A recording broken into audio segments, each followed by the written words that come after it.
Hello, welcome to Staillo Gaming. I am so sorry for not uploading. I'm fortunate to have started a full-time role as a software engineer, so I've been trying to balance that out with YouTube, game dev, working full-time.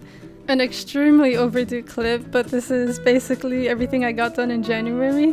So do you remember how for the sweeping task I wanted you to sweep the glowing outlines? I didn't think it was realistic enough, so I changed it to stains instead. So the way I did the sweeping script was put every method in the same script.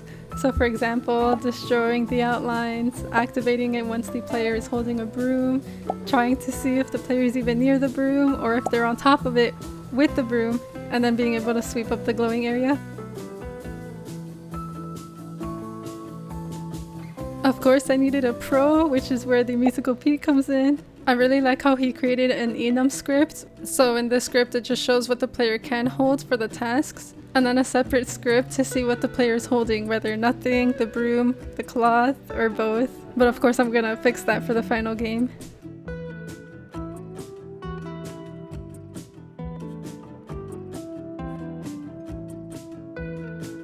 I'm also adding stains to the table. I know the stains look the same, they're just placeholders. Unless you really like them, please let me know. After that, I started working on the check marks for the to-do list. They're just game objects that I overlaid on top of the to-do list UI. I also changed the refill food from pantry task to the takeout trash because it'll just make more sense in the game story or gameplay. For the game, I basically need the coworker to take out the trash, so that's why that task is there.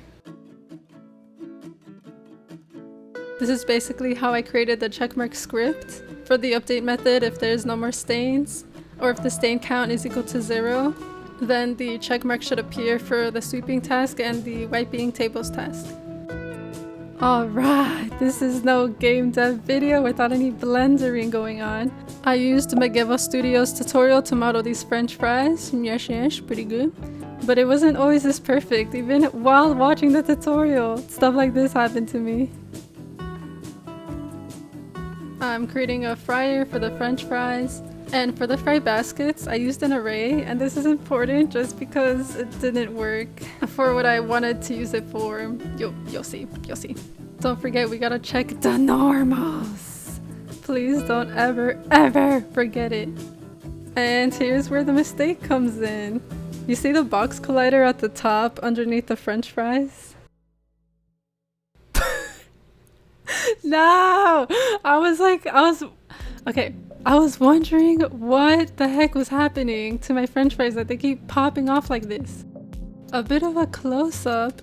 You can see a box collider, whatever, on the bottom left of the tray near the mouse. I don't know how to fix that, how to move it back to normal. So what my solution was to delete everything and start from scratch again.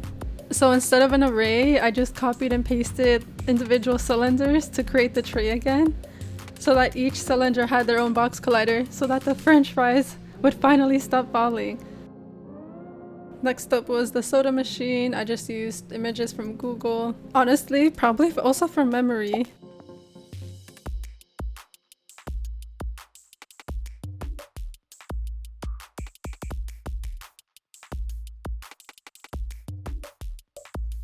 Alright, and here's everything together. Twitter saw it first over a month ago. I am so sorry. But yeah, it looks pretty cool, pretty furnished kind of. Just the appliances. I still need tables and drawers.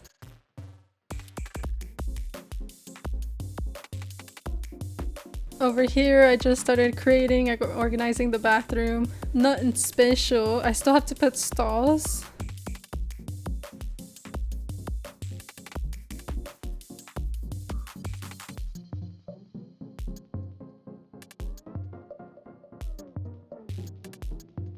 You also can't have a bathroom without a mirror, which I was debating on doing, but I just had to add the mirror. Every horror game has a mirror. I was just lazy, which is why I didn't want to add it. But it's a new year, new me. We can't be lazy anymore. So I just made a cube, flattened it to make it look like a mirror.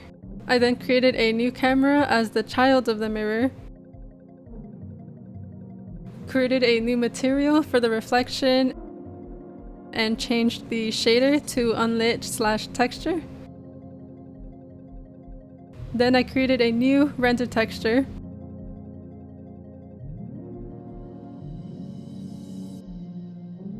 And imported that render texture to the materials texture box. Finally, I clicked on the child camera and made its target texture as the render texture we just made. And voila! You still can't see anything. Turns out I had to drag the render texture straight to the cube we made and rotate the camera until it's oriented perfectly.